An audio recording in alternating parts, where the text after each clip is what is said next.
This leg of my faith journey takes place in Montgomery, Alabama, Maxwell Air Force Base. It was Christmas time and we're getting ready to go on a trip from Maxwell to Oklahoma City to spend time with our families for Christmas. There was an ice storm coming, so I decided to go to Walmart to get a few things we needed for our trip. While I was at Walmart, I went to McDonald's to get something to eat. While I was eating, there was a man sitting there, and we started a conversation. We talked and talked and talked. It was nice to have adult conversation because my world was surrounded by Blue's Clues and diapers and dishes and laundry and two very, very active little girls. I had lost sight of what was most important. Well, I decided it was time for me to go, and I said, hopefully it doesn't get too bad in the ice storm because we're getting ready to travel. He told me, well, it's kind of hard on homeless people too. I should know. He let his facade slip for just a moment. On my way out of Walmart, I stopped and got a coat. I went back into the store and got a coat. It was the heaviest coat I could find in the whole store.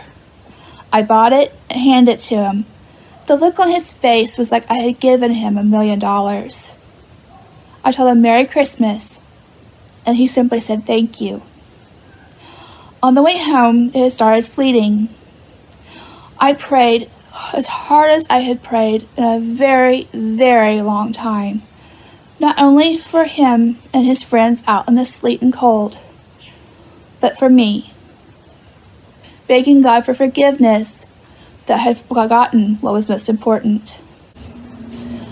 All the way home, I heard two voices. One of the voices said, "You shouldn't have spent that money. You shouldn't have done that. We could have used that money for gas or for food or for something for our trip. What you did was wrong." And the other voice in my head, the bigger voice, said, "You did fine, child. You did just fine." When I got home, I told my husband what I had done. The look on his face, I didn't understand. The 3 words he said to me after that changed my life.